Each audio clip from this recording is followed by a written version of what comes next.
So,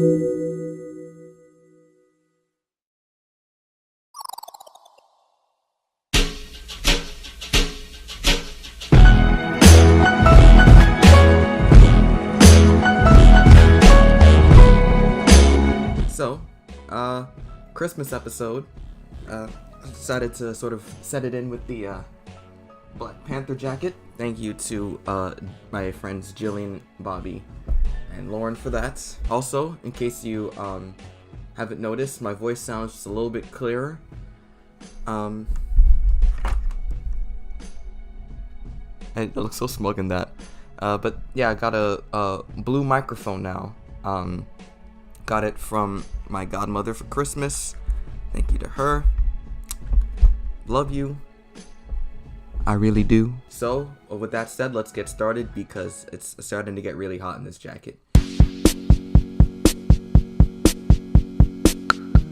So, Ready Player One is a movie that I'd been anticipating for all of the wrong reasons. Kind of like with The Mummy. The only difference here is that I didn't feel as insulted as I did when the Mummy trailers were pretty much everywhere. The trailers for RPO did nothing but oversell the pandering, nostalgic aspect of the movie. Instead of looking like an homage to pop culture, it just came off as one of those shitty parody movies that just threw like popular references at you as their sort of poor attempts at comedy. Except here they do it for like cool points. Oh hey, that's Tracer. Oh hey, that's Halo. Oh hey, that's the second worst looking Joker I've ever seen. In some cases, they don't even tackle the good references. Pizza, guys. Perfect opportunity for a Spider-Man 2 gag. How could you miss that? Pizza time. I mean, it also didn't help that the writing didn't look to be all that good, but the fact that the entire movie was basically a gimmick that screamed, hey, remember all this shit? Yeah, we're relevant. You'll like this because you remember that shit too. Was enough to make me hate it before it even came out. And I want to make this perfectly clear. I have no problem if you like indulging in nostalgia. Like, it's not an inherently bad thing. I love going back and listening to old music from like the 2000s or watching old Tsunami bumpers to sort of reminisce on like the times when I was in elementary school. Plus, as a fan of hip hop, it would be kind of weird if I were to just reject nostalgia since it often uses sampling, which of course relies heavily on nostalgia. For an example on sampling done right, listen to all of these, pretty much. And if you want an example of bad sampling, listen to just all of these. As a matter of fact, don't. Keep that part of your brain intact. So, back to the movie. Anyway, I saw it, and I guess we should start off with this point. I was lied to. Kit was not in this movie. Not exactly, anyway. It's just like the little hood light Kit has, and it's on this guy's DeLorean. You know, the one from Back to the Future, of course. And you know what? That combo together is just so fucking cool. It is so badass. It's cool. I don't know what to tell you. It really works. In fact, there are quite a few things in here that surprised me with how good they were. For one, despite it looking really bad in the trailers, the effects in the movie are actually pretty good. The world that it's mainly used in, the Oasis, is pretty colorful and packed with interesting imagery, even if it can't help looking a lot like VR chat. Plus, it contains two of the best scenes in the entire movie. The first being the race, which I swear was filmed just to satisfy my inner 8-year-old. But even throwing age and nostalgia out of the equation, holy shit, there were shit ton of cars, the Mad Max mobile was in there, and they're all flipping like Speed Racer, and there were like a bunch of trains, and the DeLorean just slid under a trailer like shoo, and a fucking T-Rex was just like and they had a whole bunch of cars and stepped on them, they all exploded, and then King Kong was like biggest gorilla sound and took out a piece of the truck, but then our protagonist stopped and kind of ended the race abruptly for him and the other girl racing. I stopped because of Kong. No one ever makes it past Kong. That's like a rule. Well then why would you keep trying to win if you know for a fact that no one can? You know what? I'll give you the credit. You deserve it. Just the way the cars flowed, the camera work, the sound design, they all combined for like this really engaging race, and I really enjoyed it. The other scene that impressed me was a really cool Shining homage. It does run more like a Universal Studios ride and goes through all of the more well-known moments of the film, the twins, the bloody elevator, the axe, but it does it in a way that's actually like kind of fun, even if in the grand scheme of things it makes no sense, and it does get stupid in the end when they throw in a literal pool of zombies. And with that ends the good shit in this movie, because Ready Player One's kind of terrible. The story in this movie is technically really simple, but the plot ultimately makes it sort of convoluted. It's about the main character going on an adventure to get 3 keys and gain control of the Oasis, which is the name of this big game everybody plays. But there are so many things about this story, specifically the 2 scenes that I liked, that just don't add up. Like the race I mentioned earlier. Okay, so race is pretty much the first way to get a key. If you finish the race, you'll get a key and a clue to what the next challenge will be. Now, as mentioned previously, most people die right before Kong shows up, if not sooner. So it's deemed impossible despite how many people try it. But apparently, what you were supposed to do is go backwards and take a route under the main track to the finish line to get the first key. Are you telling me that for God knows how long this challenge has been up and people have been trying it, not a single person just decided to fuck around and say, maybe we can try going backwards? Have you ever even played a video game? People are annoying as fuck, especially when it comes to racing games. They would have tried this, trust me. See, if this were even accurate at all, we would have had a few people log out right before the race starts. You'd have that one jackass that decides not to go when it says go, leading to you smacking right into the back of him, you know? You pretty much lose like the entire race, all because this one asshole was like jerking off while the countdown was going on. This is more common. You have plenty of people trying to just push you off the track to make up for the fact that they don't know how to drive themselves.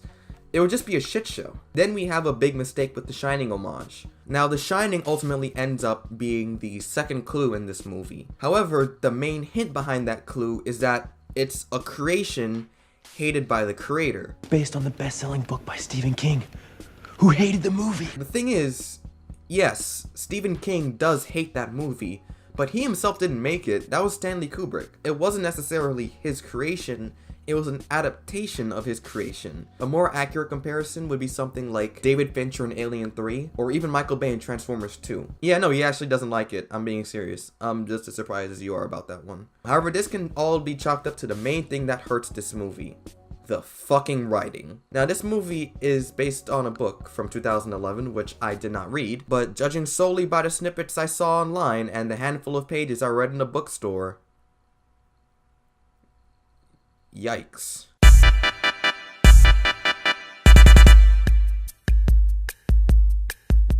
I made a big entrance when I arrived in my flying DeLorean, which I'd obtained by completing a Back to the Future quest on the planet Zemeckis. The DeLorean came outfitted with a non-functioning flux capacitor, but I'd made several additions to its equipment and appearance. First, I'd installed an artificially intelligent onboard computer named Kit, purchased in an online auction, into the dashboard, along with a matching red Knight Rider scanner just above the DeLorean's grille.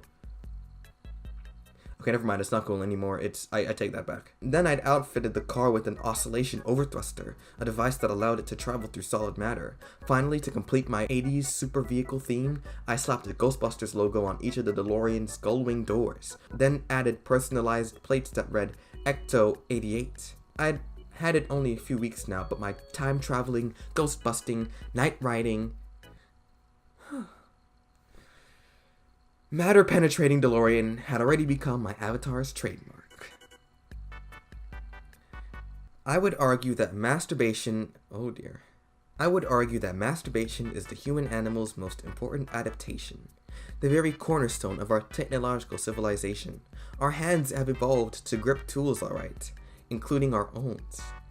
You see, thinkers, innovators, and scientists are usually geeks, and geeks have a harder time getting laid than anyone. Without the built-in sexual release valve provided by masturbation, it's doubtful that early humans would have even mastered the secrets of fire or discovered the wheel.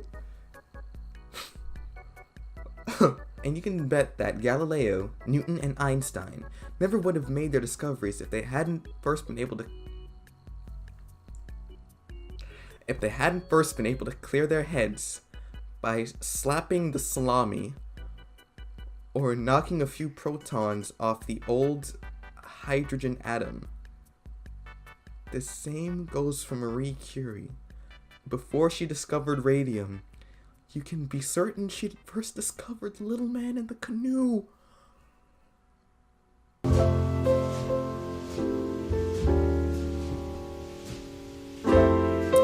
Okay, I'm about to head out. Safe to say, I was kind of expecting a dismally written catastrophe, and I mean, I still kind of got it. I only lost because of the bad gloves. Our house, our goddamn My boys house. were in that challenge. You couldn't have beat them in a boot suit, you noob. They're just following the orders of the head of IOI, this dickweed named Nolan Sorrento. And yes, I know it's kind of a groaner, but Then don't say it. I found love. And I don't want to lose that to this. There's this movie that I'm sure some of you guys have heard of called The Kissing Booth, which is a horrendous piece of work that is far worse than this movie. But at the same time, the movie was based on something from Wattpad, so what else can you expect other than a fucking disaster? Meanwhile, RPO is based off a book written by a grown-ass man, and it sounds like a 10-year-old neckbeard wrote this. A lot of the bad writing was more on the nonsensical side, and it involved the world itself. For example, they keep advertising this brand new exosuit, I guess, where you can feel anything in the game as if like it's really happening. So like bullets, you'd feel that. X1. When I'm after gold on Planet Doom, I need every edge I can get. Every push, punch, gunshot, you feel it all. I'm sorry, who the fuck would want this? Who would just sit around and just go like, hey, you know what would go great with this Call of Duty? The feeling that I'm actually getting shot and blown up. What can I say? I'm a sadist. I like pain. I would think that if you had the option to not feel anything when you get hurt, you'd go for that. The only people I can imagine who would want this are either sadists or just really lonely losers who want to get virtually slobbed under knobs. Can you feel this? Yeah. I got the X1 haptic boot suit with the microfiber crotch inlay. You know, like this guy. Wouldn't it suck if this dweeb was our main character? Anyway, this is our protagonist, Wade. In the Oasis, he's known as Parzival, named after the knight who went after the Holy Grail himself, but here he's the idiot who drags down the entire movie. Apparently, he's this giant nerd who is super knowledgeable about the tech he uses, and how the game works, and everything about the creator behind it all, but he's gullible enough to believe that everybody online is who they say they are. And you don't have to be a techie to know that that's bullshit. He falls in love with this girl simply because her avatar is cute, for crying out loud. Halliday hated making rules. Why is that line sticking in my head? Maybe it's because Artemis said it, and she's hot. Dude, you have no clue what she looks like in real life, man. Calm down. I get they're trying to make him relatable to nerds like me, but this just feels inaccurately insulting. This kid would be the black sheep of any friends group he joins just based on the fact that he's a fucking tool. No one cares how many references you're throwing at them, you're still a thundering dumbass. And when they get ambushed, he waits until the literal last minute to rewind time by 60 seconds. Zemeckis Cube turns everything back in time, 60 seconds. Why didn't you use it sooner, you dip? And you waited until now to use it? And no, Artemis also asking this question does not excuse this dumbass scene. I mean, we just talked about this in the last review, guys. Speaking of Artemis, she suffers from what I like to call the Lois Lane from Man of Steel syndrome. This is given to a character that starts out headstrong and independent, but by the end turns into just another bland love interest, or in this case, achievement for our protagonist. And the way to do it here too is just insulting. The actress that they bought to play her is Olivia Cooke, and she's a generally like good looking actress, but the character that she plays is very self-conscious about her looks. Let's see. How do they convey this? How can we get this across without it being forced or nonsensical or even sexist?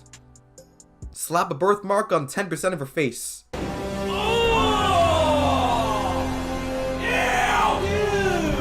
What the fuck?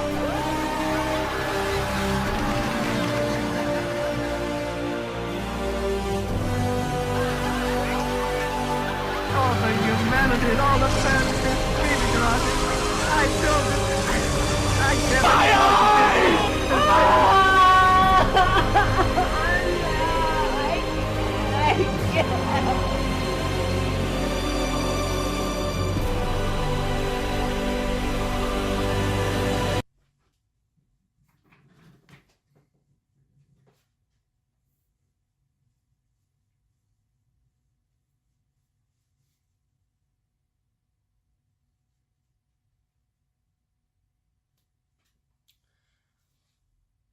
Bullshit. I think Ilza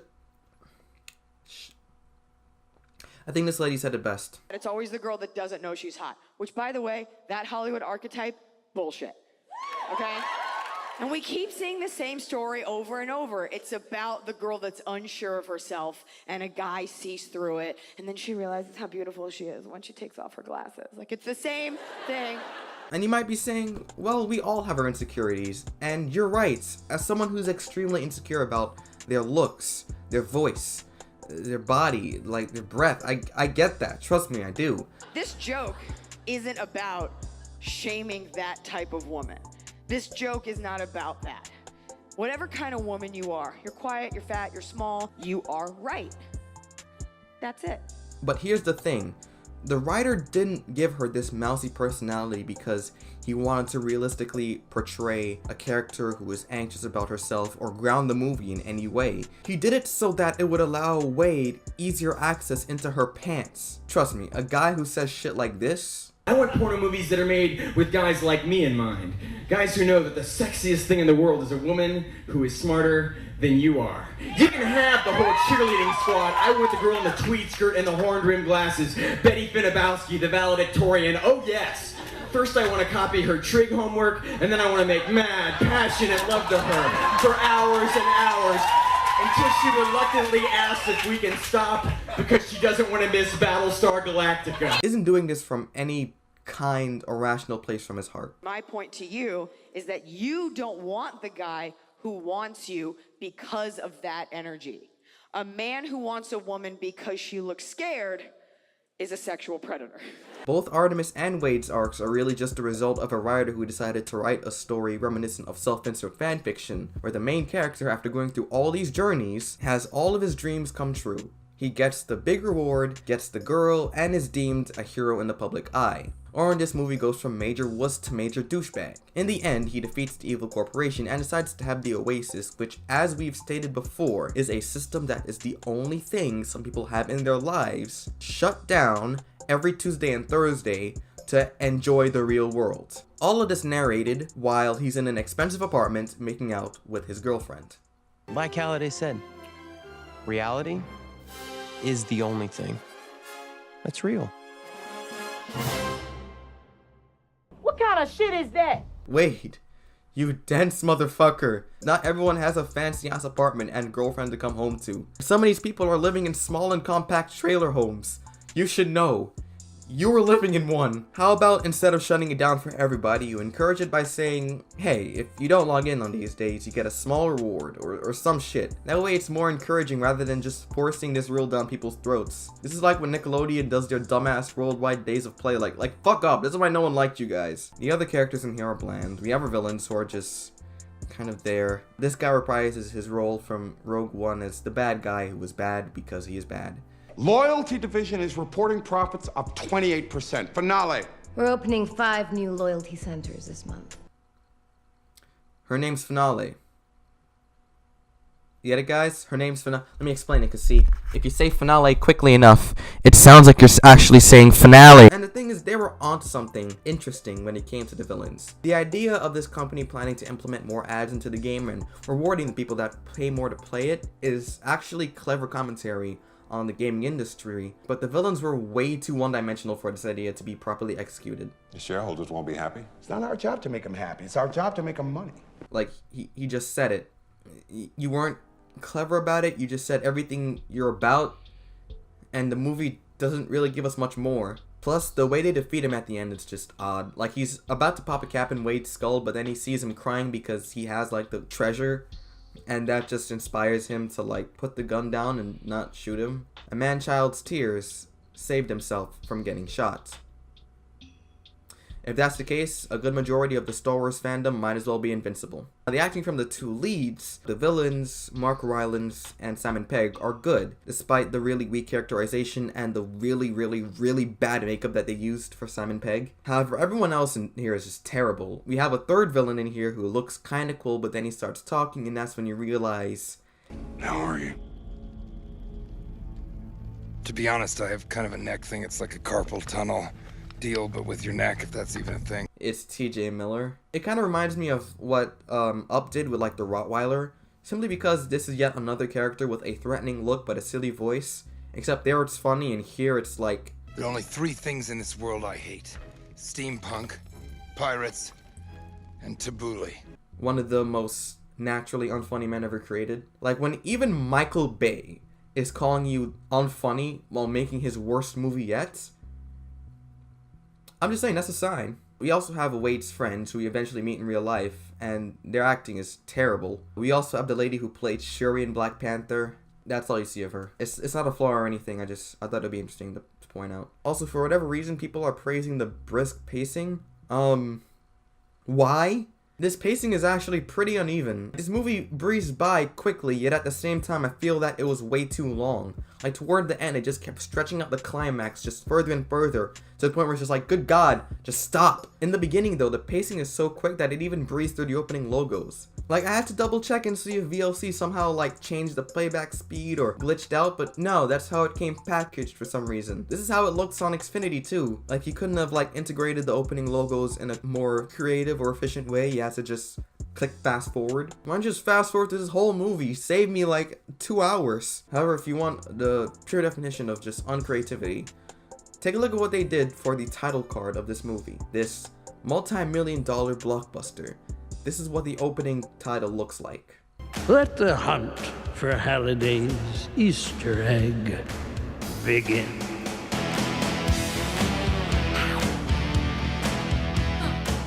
No, I did not edit that. That is actually what the opening titles look like. A screen that someone can make in Movie Maker in 10 fucking minutes.